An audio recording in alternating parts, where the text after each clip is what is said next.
Hello. Welcome back to an episode of COCBLOK, the Coalition of Craft Beer Lovers of Kentucky on 93.9 WLX UFM. I am Matt. And I am Jeff. And this is an entire hour dedicated to beer because what the hell else are you going to do at 3 o'clock when you're getting ready to go home from work on a Monday and you probably hate life because you're stuck in a cubicle? I feel that way. Hate life, hate everything. Man, so let's talk about beer so we can imagine going home and drinking beer. That's the idea. Go for a beer right now. What's the deal with not being able to drink beer here? I do feel like that very, very often. So anyways, it's a high school, okay, whatever. Yeah, nobody has to know. Nobody has to know. So we got a great show planned out. We're going to talk about some local events, some anniversary events at a local brewery. Talk about a meadery that has come under fire. You say has come under storm, if you will. You like that? That's like the nightly news foreshadow. Yeah, right. Yeah. This dog is having his dog day. Yeah, but during this hurricane, this and the hurricane natural disaster is quite a storm. Yeah. So we're going to talk about Garagiste over in Tampa, and they've come under fire and. Talk about stuff we've been drinking, and and then AB-InBev doing a recent round of firings with an interesting take, which Jeff is going to wax poetic on that, I guess, since he knows more than I do. Wait, what were we talking about? Sorry, pay attention. I was looking at memes over here. I know. Are you looking at porn? It's a doggy on a trampoline. Sounds like porn. It says, "Thank God it's Friday." Oh my God! I don't know. It sounds funny. It sounded funny when I read it. That sounds hilarious. I'm glad we stopped the show so you could talk about your freaking dog on a trampoline. Well, my dog. It's awesome. So, anyways, what you been drinking, man? Oh man, I've been drinking a lot of good stuff these days. What's around? Yeah, What's around? Highlights of my week of consumption. Also, we missed last week because it was the day of labor. Yes, it was Labor Day. Not giving birth, but the day of honoring the day of going into labor. The hard work we all do in this country. Yes, sir. At least some people do. And are you working? Do you working these days? You still working? I don't know what work means. I have a radio show and I drink beer. Yeah. And the two happen to intertwine. I think Loverboy said it best when everybody's working for the weekend, you know? Yeah. Yeah, wow. They hit it on the money. So anyways... showing your gray roots again. I think, maybe a couple days ago. Have you ever had monkish IPAs?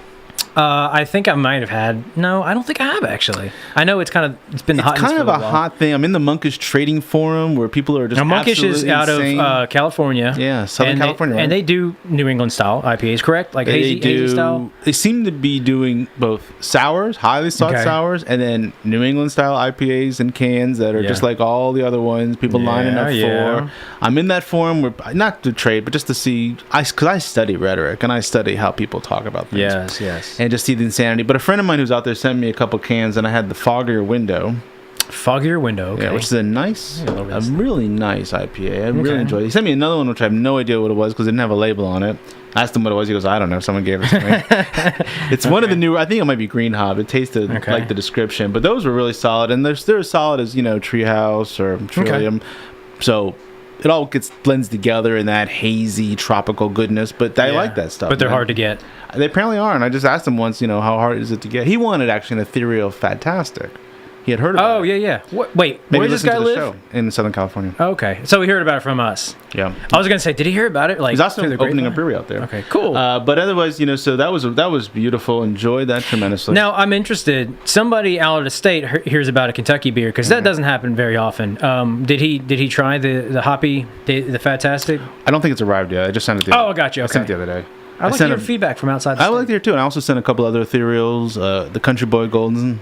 Yeah. I'd like to get some feedback on that and see, because I think those are all great beers. Yes, I agree. But we'll see what, those people from Southern California, San Diego area, they know their stuff. And they are full of themselves. They know their stuff, and they know their stuff. But it was solid, and what else have I had recently? We were up at, so we also took advantage a little bit of Labor Day weekend to go out of town briefly, and we ended up at Streetside.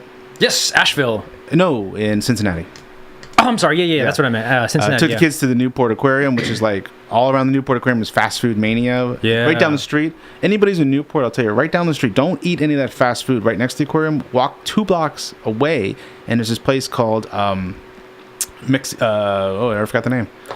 I think Kentucky Mexicana or something like that. Okay. Brilliant Mexican food. Okay. And then went across the river to Street Side, tried a few of their things. I've been by Street Side. I didn't go in. I drove by right when they opened. Yeah. I thought it was okay. I don't think anything blew me away. I know people, I guess the can release of Sabra was coming out maybe a couple weeks later. Okay, what is that beer? It's their version of a New England IPA. Is that the fruited one? No, it's just they've done it once before. No, I've never had it. It wasn't on tap either. Okay. But the 4 beers I had on tap, they were okay. You know, it was worth a trip. Yeah. Stop over. Other beautiful things. Let's see, Dogfish Head vanilla, the oak aged. Worldwide. Yeah, I had one of those. What'd you think of that? Yeah, that was good. Very boozy. I like classically a booze bomb, but lots of oak, lots of vanilla. Definitely a sipper. I loved it. I thought it was just for me, it was much better than regular Worldwide Style. I totally enjoyed it. I agree. It's a little bit less strong too, right? Mm-hmm. Just a little bit. I thought not that like 18 and like 16% is really that different, but. This one's 16? I think. I think the regular one's like 18. These beers to me are just perfect for like a Friday night or a Saturday night. If you're not going anywhere, just hanging out, watching 30 Rock, which by the way is going off Netflix, which makes no sense. But they got weed. They got what? They got weed, remember? Weed? Netflix! Oh, Netflix and weed. Yeah. About their weed line. Oh my gosh, yeah. That's going to be awesome. Yeah. That was brilliant. I thought, what was it, about a week ago, West 6 had on that experimental coffee black IPA, which I guess is just the Castlewood with a lot of coffee added. Okay. Still tastes really good. Okay. Did you try that? Mm-mm. That was lovely. They were going to do a firkin of a coffee firkin the next day, but it didn't. Okay. It didn't go. Okay, so that was good. Didn't ferment, I guess, or carbonate, excuse me, is what they said. So that was nice. And I thought a nice little thing about a week or so ago, I didn't hear anybody locally talking about it, but I fully enjoyed it. It was when Blue Stallion put on the Girl Scout cookie beers. Yeah, I actually heard quite a few people talking about that. Oh, have you? I heard quite a few non-beer nerds talking about it. I thought it was great. There was which is great for business. I'm on Rate Beer, obviously, the only person in town on Rate Beer. And in the forum, someone was coming to Lexington and said, okay, where should I visit? I gave a whole rundown of all the places, but this person decided Blue Stallion. Went to Blue Stallion and was mad about the Girl Scout cookie beers because this is supposed to be an authentic, German style brewery. Okay. What are they doing with all these adjuncts? So they were expecting mild English German style lagers, and they end up getting like adjunct sweet. Completely unhappy that there's a the mango saison and all that stuff's on, and then That's funny. And he goes, and of all the things they had Girl Scout adjunct beers on, this is a travesty. I was like, dude, lighten up, man. First of all, I thought they were good. They matched the taste. I mean, the mint. I've heard a lot of people say that. The mint Imperial Stout matched the cookie. The lemonade matched that lemon cookie. The Caramel Delight, I think it was an amber, matched the Caramel Delight. That's crazy. Cookie. It was brilliant. It wasn't too expensive, and it was fun. You got 4 cookies. I think that's the best. That's the main part. It's fun. It's fun. Lighten up, Francis. It's fun. Is that the guy's name? I hope it is. Let's call him. No, you remember in Stripes? Huh? Remember in Stripes? Yes. My name's Francis. Yeah, Lighten Up, Francis. But I want to be called, what was it want to be called? I forget. Lighten Up, Francis. I was 4 when that movie came out. Are you joking, man? No, I'm not. I am joking. I was 38 when that movie came out. I was actually probably close to 4. I don't know. I was 62 when that movie came out. But that was nice. Cool. And there's maybe some highlights. What else we have that was interesting? I think there was a... what I had the other day, I had that Urban Artifact blueberry pie. Thanks to Emily. That was interesting. Yeah, Urban Artifact sours. I've had quite a few of them now, and I can say that they're very creative. I think they're a little too shallow for me, if that makes sense. Mm-hmm. Like they're not multi-dimensional. I feel like they got the sour, and then they got the adjunct, and that's kind of like as far as it goes. It doesn't really develop anything. It was else. like the nose was seriously yogurty, so I could tell maybe this was a kettle. Well, it was in a wine barrel, so I don't know if it was kettle soured and then put in a wine barrel or started in the wine barrel. But then you got the taste. It did have some of that blueberry pie-ish, a little bit of vanilla. They're not yet there for me entirely on some of the stuff I've had from them that are soured and they had that huge release where they had like 10 or 15 beers that they released, and all different kinds, but they're all like very dessert oriented. They're all dessert oriented. But most of them are sours too. They're adjunct sours. Maybe this is their shtick now. We're doing adjunct and that's the thing. They're a little too gimmicky for me. Like Funky Buddha, but with sours. Yeah, exactly. And I enjoy them, but it's not like it's not defining for me. I don't give one more shout out to Chase for his LIFO one, and I got to try the Barrio, among a few other things, Allegory of Gluttony and Lust. Is that which is the berry? Which is a fantastic Burial IPA. Burial out of Asheville. Out of Asheville. That beer I really totally enjoyed. And he gave me another one that was a Carton collab and a Jackie O's collab. I haven't tried the Jackie O's collab. I like Carton a lot. Carton, they're out of, is it New Jersey? New Jersey. We don't hear a lot around here. Yeah, but nobody I've really traded talks about them. with folks up there who've sent me some Carton beers, and I think they're really good. They have that coffee cream ale, that double cream ale coffee. Oh my God, that thing's amazing. It's a nice adjunct. Well, I didn't expect anything out of it, and somebody gave me one, and I was just kind of like, nobody talks about it. I've heard of it, but no big deal. I was kind of blown away. I thought it was really good. I've had a lot of good stuff from Carton. Yeah, they're good stuff. So what are you drinking? One of my buddies, good friend, Ed, lives in Boston, works in Boston, but we go way back. We used to be roomies and stuff in Lexington. And we're going to Boston in a week. We are going to Boston. We are. I hope we're going to share a bed. I'm nervous about this now. I'm excited. I'm only nervous about the fast food on the way, but otherwise... Yeah. That's my favorite part. I can't wait. Yeah. Yeah, we will be going to Boston. I'm excited. Copenhagen Beer Fest, the Mikkeller Beer Fest. That'll be awesome. But yeah, one of my buddies lives up there. He works up there. And he brought back some Treehouse for me. So I got to tick off a couple other Treehouses I haven't had. Now, we might go to Treehouse. We should be able to, yeah. And he brought me back a traditional milk stout, lighter ABV. Oh, they're doing milk stouts. Yeah, it's called That's What She Said. It was good. I gave it a 3.75 out of 5. Creamy. Yeah, it was good. But, I mean, I've had a lot of milk stouts that are I like milk good. stouts. Same kind of thing. Nothing like defining. Listen, not every beer has to blow you away to be good. I mean, exactly, it good. And that's kind of my point. It's like Treehouse kind of had Treehouse out of it's somewhere in Massachusetts. Boston area, right? I think it's actually it used to be out their garage. I think it's like an hour and a half away. But anyways, they kind of had this reputation of like this hype, like everything they do just turns into gold. And I mean, I think it's even more evident. Their stuff's really good. I enjoy all the beer I've had from them. He brought me back a Julius and an Alter Ego, some like really popular hazy IPAs from them. They're good. Julius, I've known. Yeah. Alter Ego, I might know that one too. But it's just kind of like, it's like the Fantastic that we just had. I would put that right up there. I can drink. That's what I'm saying about the Monkish. I can drink that stuff all day long, but it does get a little difficult after a while to differentiate between one New England IPA and the other. I mean, some of them are very different, but some of them are very, very similar. I don't want to say I don't see it, but I do see it. There's a hype factor, and it's intrinsic. Oh, yeah. It's intrinsic. It's not actual. But like the difference between something like a local hazy IPA, like batch 1 of the Hazy But Lazy from Mirror Twin. Good stuff. Fantastic. Great beer. You put that next to like a Julius, I don't really see much of the difference. But people online will be like, oh, well, this local one from Kentucky is just okay. Oh, but this one from Treehouse that you have to stand in line for an hour and a half to get, it tastes so much better. No, it's that intrinsic value. It's emotional. And that's purely emotional. That's frustrating. But I can say, through experience, I think there's a lot of I could drink that Julius every day. But, I could too. But I don't want to wait in line for every day either. Exactly right. But there's a lot of things out there that are very similar that you could substitute. So, but I got to take a few of those. That Oak Age Vanilla Worldwide Style I thought was really good.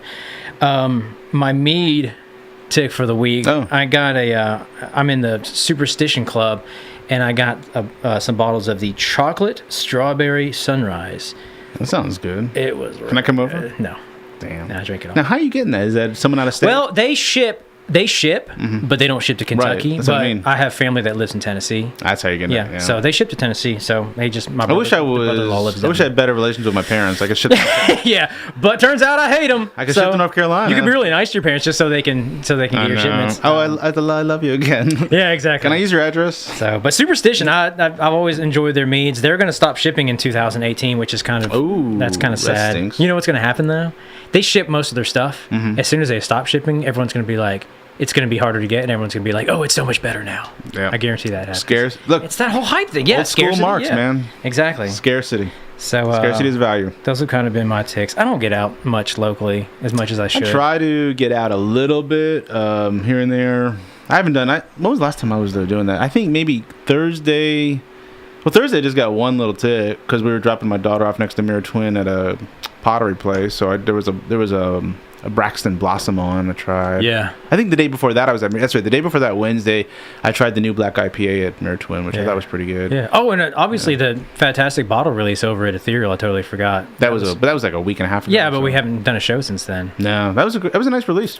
Walk in, get your beers. I think they're sold out already. Cool. So got to come up with another batch. Good.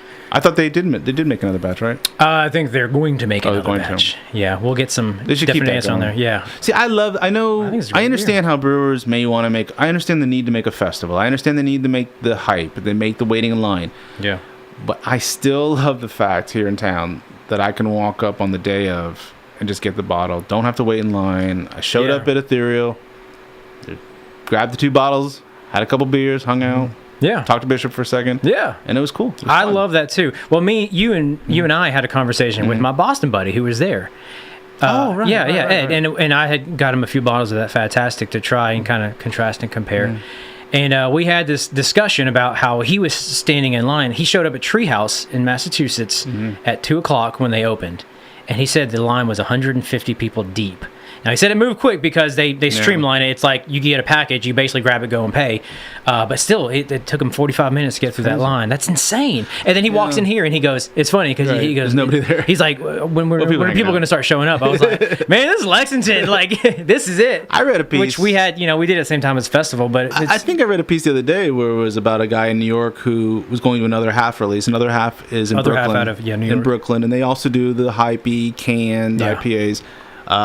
And he's telling the story about first he's got to get an Uber, then he's got to wait, and he gets there maybe an hour before this thing starts. He's out in line. Yeah. It's an all-day affair.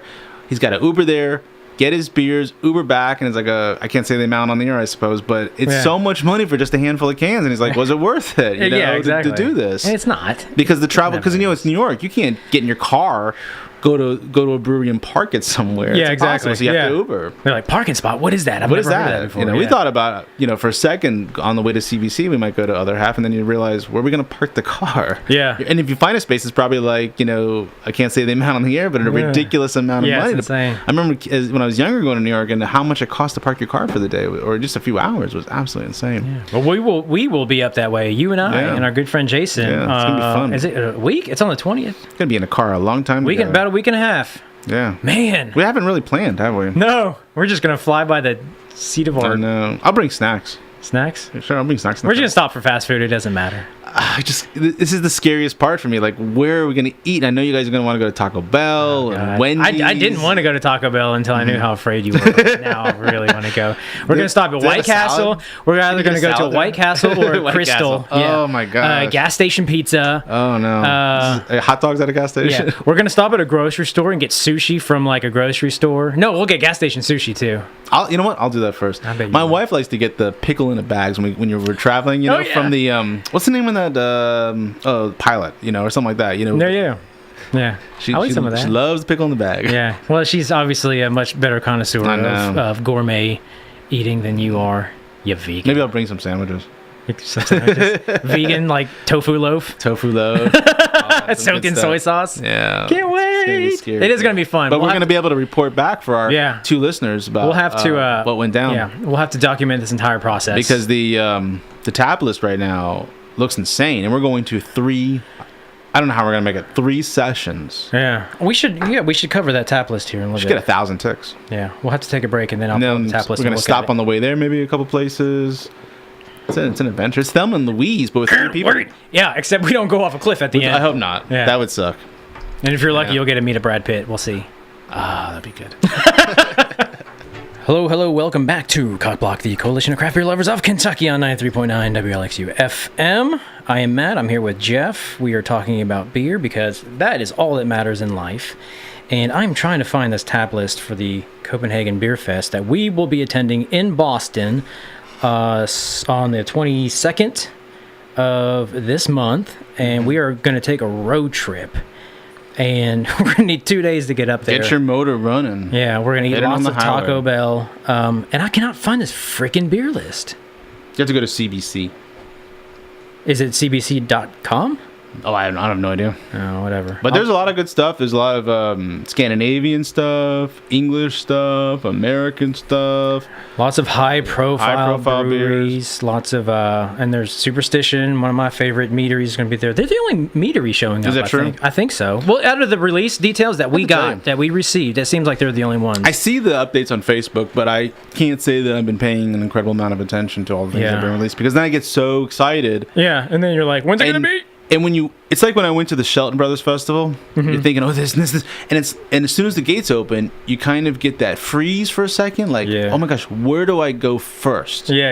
And as you're freaking out and freezing, everyone else is just jamming into the lines, and you realize you have to pick a line quickly. Don't be so picky because... And then you're like wondering, did I pick the wrong line? Yeah, and it's like in this moment of panic, it's like, I used to have these dreams where you go in a comic book store and there's thousands and thousands of comic books and you don't know which one to choose. Yeah. And you're having an overload, and it's kind of like that when you have dreams like that? That's crazy. I used to. I'll tell you about my dreams later. I mean, there's some insane... Funny. You should hear the dream I had last night. It was crazy. It involved a Persian bakery, but besides why don't you, make sure your wife isn't listening in before you start on that dream. I told her this morning about that one. Yeah. But, and you get in that kind of freeze frame moment, and you're wondering, like, where should I go first? So on one hand, you should plan, but on the other hand, I kind of don't want to overthink it. Yeah. I want to be a little zen about when we go in.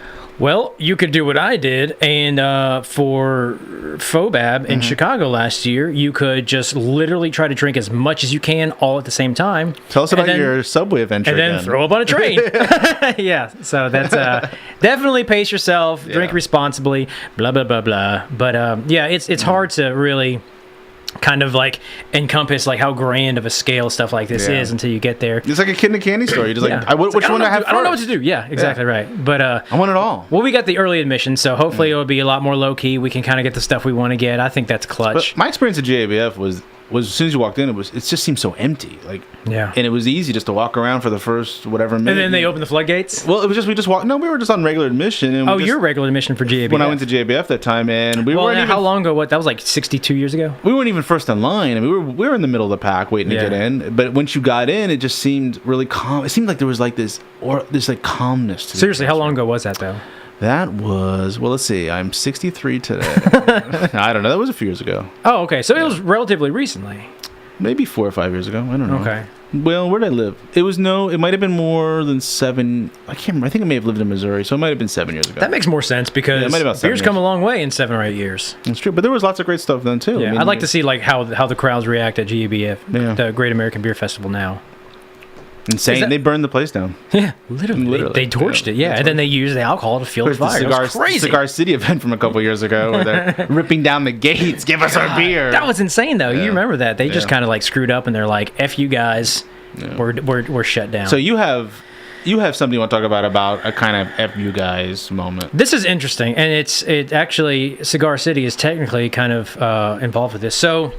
It's a Tampa story. Yeah, it's a Tampa story. So I'm pretty big into mead right now. I've said it over and over again. I think mead is starting to get very popular. A lot of people are catching on. People can take really creative licenses with it, like you can with craft beer, but it's still kind of in an industry or a medium that's similar to wine. I mean, it's considered honey wine, but you got people come out with these very adjuncty, very sweet versions that are very very thick and candy-like, and they're taking it to the next level. They are taking it to the next level, and that is kind of like the evolution. Well, there's a up and coming prominent one in Tampa called Garagiste, which I guess is French for garage or something like that. It's fancy. And they're relatively new. They haven't been producing on a commercial scale for that long.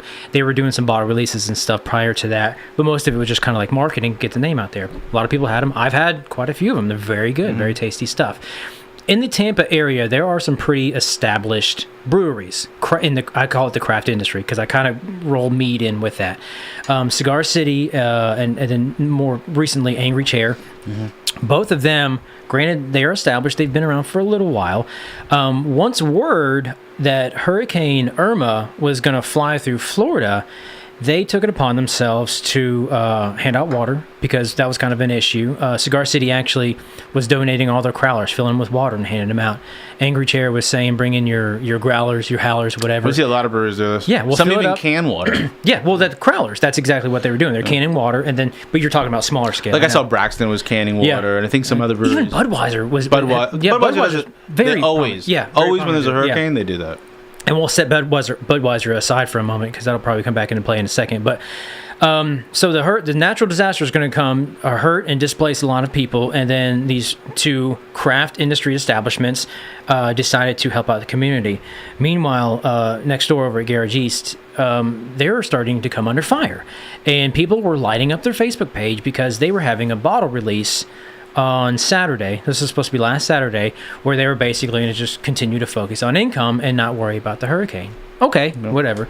A lot of people were getting up in arms saying, that's not the right attitude. Look what some of these other guys are doing. You are in this craft industry, so you should care about the community. You have an obligation to give back. That was the kind of general, thought process, the consensus there. As I understand it, the way they kind of interpreted it was that it was more superficial than that. They kind of just assumed if people were evacuating, that they were going to miss out, so they're just kind of hating. So they went on. Y'all are haters. Yeah, y'all hating. So they went on their Facebook posts where people were lighting them up, and they were deleting posts. Yeah, moderating their own now, this content. is one of the first rules of being a business on social media is do not delete posts. Censorship. Because you are angering the beast. Yeah. If the beast is already angry, deleting the post will make the beast even angrier. A lot of people I know were taking screenshots and they're saving it all because I guess they knew that they were that was going to come. Yeah, and people screenshot it, so they once you delete it. Yeah, you know that it's there, and you know that they're trying to hide it. It's not being hidden. So, anyways, this was on Friday that they said that they were going to do this release. Fast forward to Saturday, all of a sudden, Weatherman's like, oh, we thought Irma was going to come through Miami. Psych, it's coming through Tampa. So then they kind of, I don't want to say backpedal a little bit, but then they just decided, we do have the hurricane. It's coming through here. It's a lot closer than we thought. We're going to cancel it and we're going to reschedule it. I don't specifically know beyond the shadow of a doubt if they helped the community, if they were giving out water, if they were providing some sort of aid. So I can't say that they didn't. I didn't hear about it like I did with the other places, so I can't say it wasn't publicized in the same way. But it begs the question. You got Cigar City, you got Angry Chair, and they're helping out the community. You got Garagiste, which is still focusing on profit, and the community lashes out. As a member of the craft community, do you have a responsibility or an obligation to give back to the community when they need it? Now, how much do you think this is an issue of just maturity? This is a young business. I'm assuming, maybe I'm wrong. Yeah. Are they run by young people? Not really, but it's, not in their 20s? The whole entire operation was started by one guy. Is he in his 20s? Is he older? He's a little bit older than that. Okay, so could it be that whatever his age is, that he just doesn't have that business sense yet to understand? Possible. And that's one of the things that maybe needs to be considered. That the X amount of dollars you'd make on the bottle release is not equivalent to what you make in PR by being a community person, that there's a lot more to gain by getting your name out through the PR of, hey, we're donating, or we're doing this, or we're doing that. There's a lot to be gained that way, I think. Yes. A lot more than what you're going to make on 2-bottle limits or whatever the case may be. Yeah. You're talking about, like marketing versus the bottom line. Look, there's probably some altruism involved when Cigar City or Angry Chair or Braxton or whoever gives away the water they have so that people can have water, because there's obviously problems that exist when you have a natural disaster. And you have to admit, you'd be lying to yourself if you said a part of that wasn't selfish. But that's what I mean. Yeah, because it can be altruistic, but it's also good PR. It's good for your brand. It's good for your image, and it makes people feel good. Whatever you gave, and however much of a difference it made. Let's say it didn't make much difference at all, or you can still drink the tap water. It hasn't been infected, whatever the case may be. It's just the act. It's the act. Yeah. The act is important, and that act goes a lot farther than, of course, keeping your bottle release open. So I wonder if they just don't have the business sense yet to understand how this is some good PR you could have gained, and some goodwill you could have gained in terms of expanding your business. I mean, you're still a young business, and while nerds may love you and want to come to such releases, you gain a lot more once you expand beyond that nerd base. So from the consumer perspective, what you see is that business A and business B are helping out people like me that need help. Business C is still trying to profit off me in a time of need as a consumer. From a business sense, you have to kind of maybe shift your perspective at all. Let's say you are at the helm of Garagiste, and they're still a fledgling meadery. They're still kind of coming around. They got some decent hype on their product, but they're still trying to pay the bills. They're still trying to get out of the red because they just started a production facility.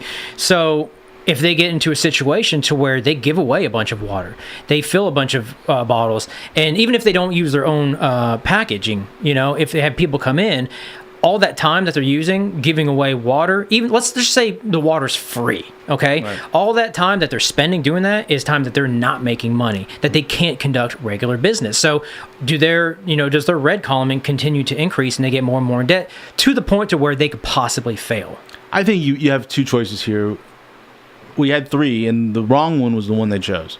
But the other two choices, one would be, listen, It's also probably tax deductible, whatever. So let's engage in the charitable. Let's donate something, and it will win us some goodwill. And we feel good also that we helped out in this moment of need. Yeah. The second option is just cancel the sale. If you feel like economically we're not yet there to make such a big donation, because it does cost money to pay a water bill. But if you feel like, okay, we're too new, we're too young, we can't afford it, then at least postpone the sale. And that's the least you could do. That goes back to what you're saying on social media. It's maybe listening to your audience. Listen to your audience. And kind of glean from that feedback.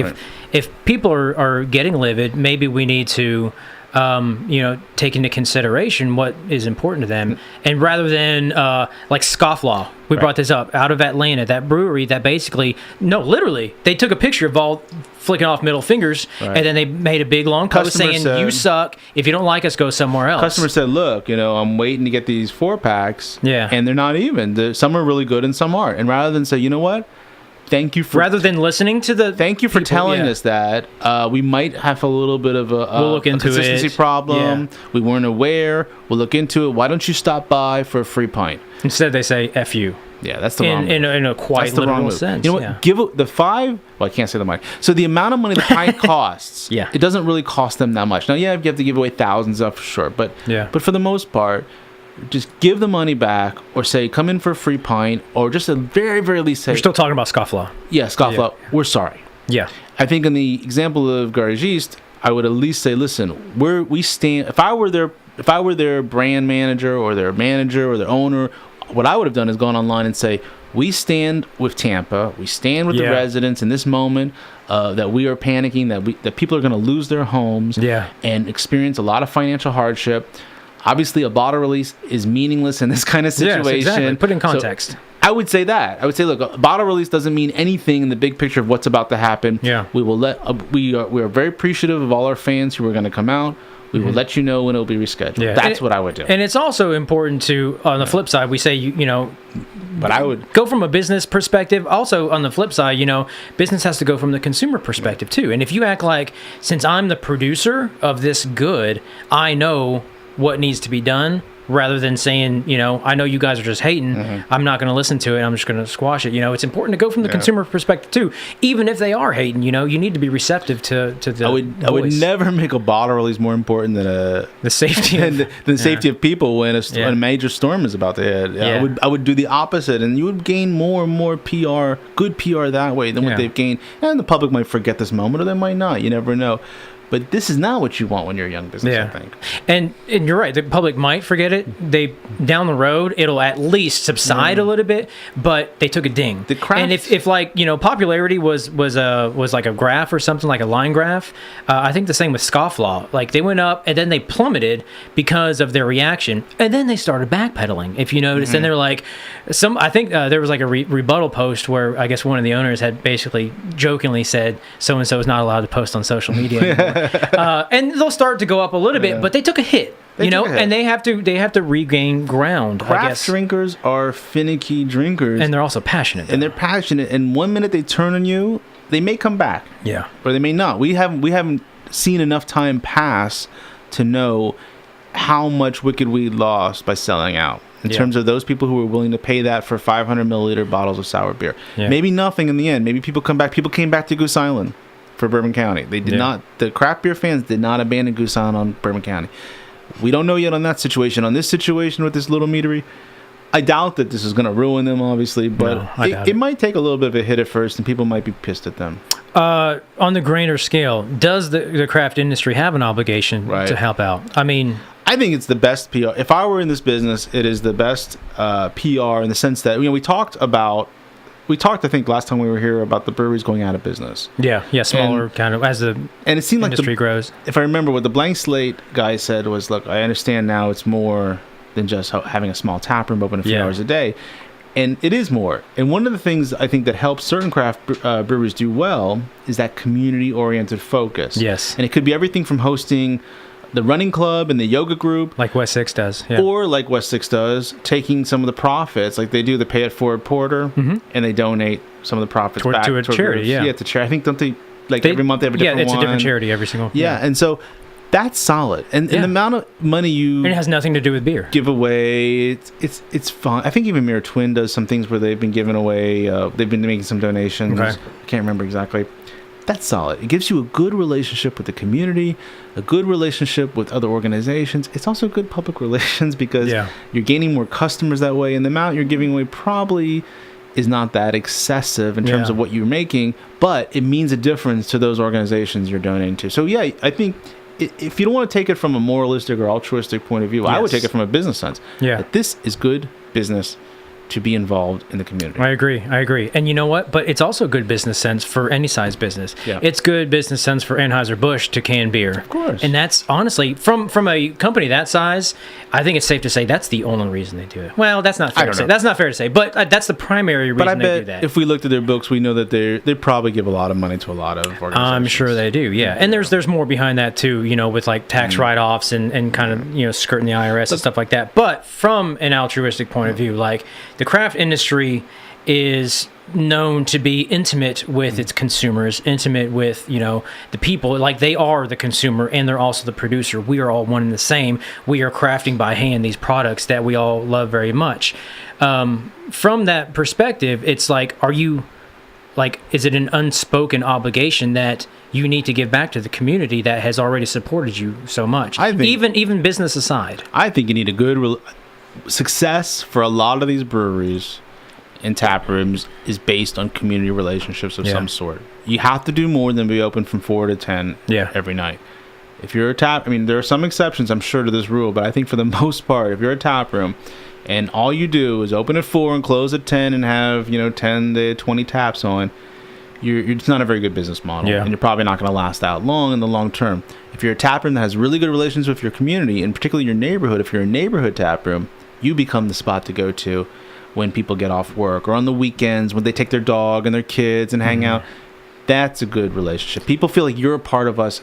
Local is an important, it's important movement. Yes. And share the Lex or, keep it local, whatever, keep Boston weird, all these things. Yeah. It's important because a lot of people today really do want to feel a part of the place they live in. Yeah. And breweries are a part of that. Food is another part of that. Well, that's part of the draw to the craft industry is they have a face. We know people that work in these establishments. Oh, yeah. And they come out, and it's not just limited to beer or mead. It's like all different kinds of products. You go to these kind of like art fairs and stuff where people are like selling soaps and stuff like that. Like they are the face of their brand, and they want you to know that. They want to meet people. They want to shake hands, and they want to say, I'm a person just like you, making stuff that you enjoy and that I enjoy. They have a face. So I think that is what kind of prompts people to think like, you and me, we're the same. Why would you not help me when I've been helping you? Whereas a major corporation, they're faceless. It's a metaphor, but it's a metaphor for a reason. There is no face, and you don't. When you think of Anheuser-Busch,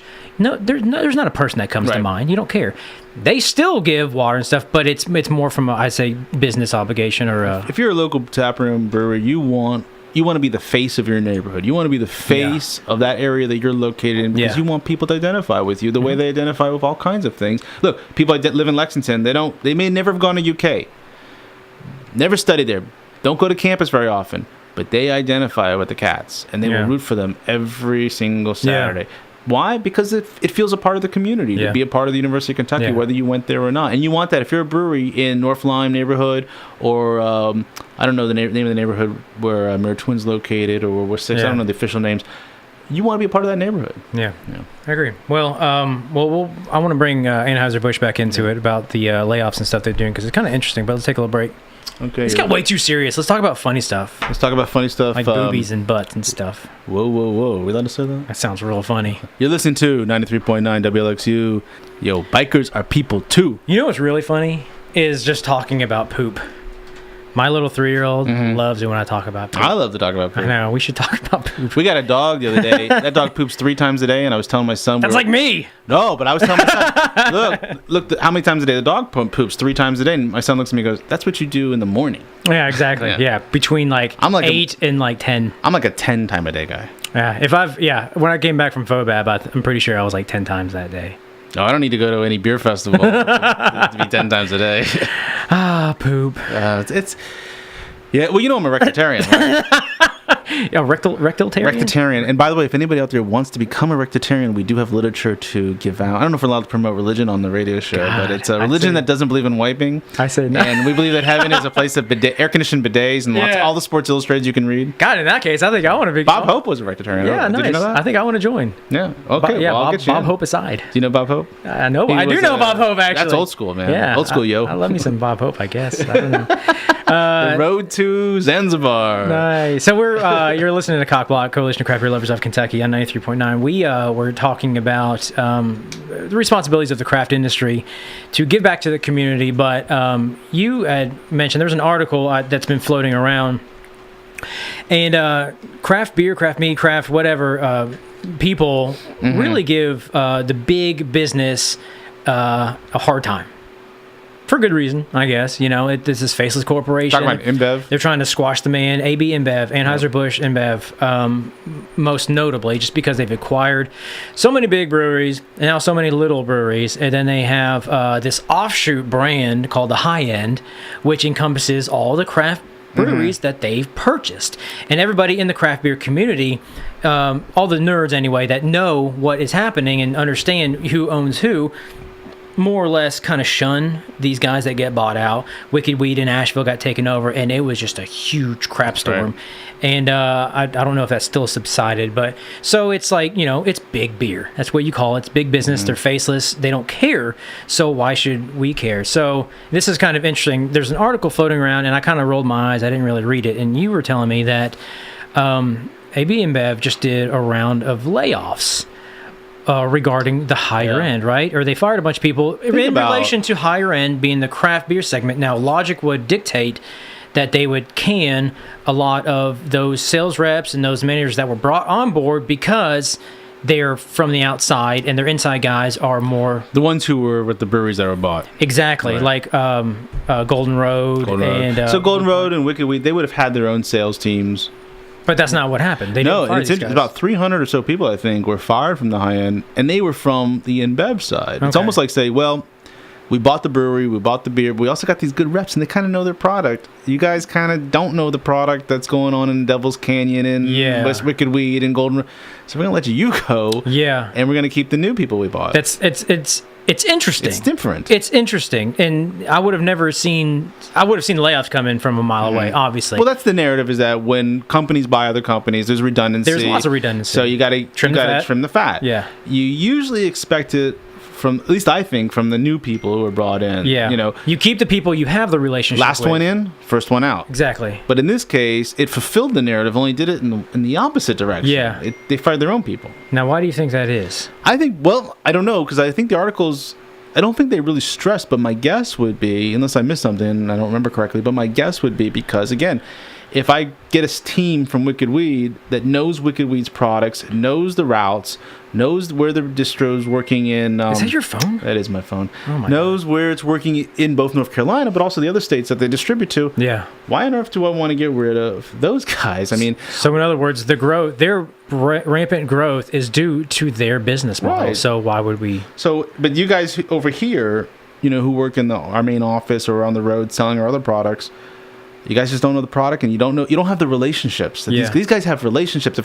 Where's Wicked Weed? In Colorado and in Philadelphia. They're regional. They're considered regional now, right? North Carolina. Where they serve the majority of the states. Well, I mean, no, but before the purchase, I don't know if they've grown. I'm sorry, I'm just referring to before the buyout. Yeah. Before the buyout, but I think it might be the same since before the buyout. They're in a number of states, but they're not in. They have. I don't know if they've grown to others. They're in Atlanta, I know. If I'm a rep in Atlanta, I got a relationship in Atlanta. Why would I fire that? Why would I get fired for the guy who doesn't have the same relationship? Yeah. He may also work in Atlanta, but he hasn't been selling this beer to, to the places that I've been selling it. So it makes sense to keep those people. Yeah. Now, logic from previous experience would dictate that. That's not the case. Obviously, they think that we have a system in place. It's worked for Anheuser-Busch for the past 50 years or whatever, since we have dominated the beer market. We are going to adhere to that. And again, experience would dictate that by adhering to that, we stick with the guys that we've taught that to. You know, our own people. We have this regiment that says you do it this way. Right. We're going to bring you in because you've been doing well, but you're in our umbrella now, so we don't need these guys, and we're going to fulfill it with our guys. Now it's the role is flipped. Is this an admission that they've been doing it wrong?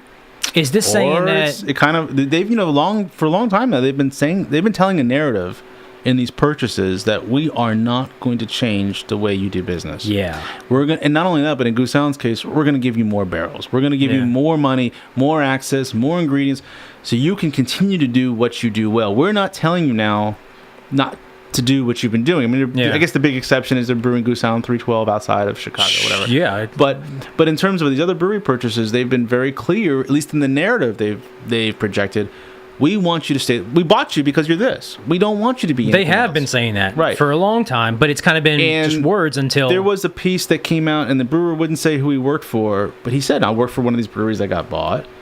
And frankly, that's kind of what's been. They've let us do our own thing. The only difference is, I mean, we do have to make certain numbers. Yeah, we can't just hang around all day, but. They've not told us to change the recipes. They've not told us to cut costs. They've not told us to use different ingredients to make the beer cheaper to produce. We're still doing the same thing we used to do. They're keeping their model intact. It sounds like... And they're just maybe injecting some capital. They're injecting a lot of capital. Yeah. And they may be giving some business, advice and helping with the bottom line in other ways. But other than that, it sounds like they're letting a lot of the breweries just do their thing. And you want the reps to do their thing, too. If the reps have worked this hard... To get where they are. Why would you change that? No, and that's a very great point. And that's why they need to do it this way. And maybe that is why they've done it this way. But, again, historically, Goose Island is kind of an anomalous example because it's like you said, they bought them. Anheuser-Busch bought Goose Island in Chicago, said we're not going to change anything. But they did move all the mass production of their flagship brews like 312 and probably the IPA too, I don't know, offsite. I think actually they moved everything offsite except for Bourbon County, if I'm not mistaken. That I don't know, but some of those brands are now made elsewhere. But I don't know if they're not made anymore in Chicago. I just know they're made in addition at other breweries. Well, it's possible because they've actually, Goose Island has closed one of their locations since I've been back there past couple years. But they still produce Bourbon County. And there's some hypocrisy on the consumer end, too, which is hilarious because all these beer nerds are up in arms and be like, screw Goose Island, you sold out to AB-InBev.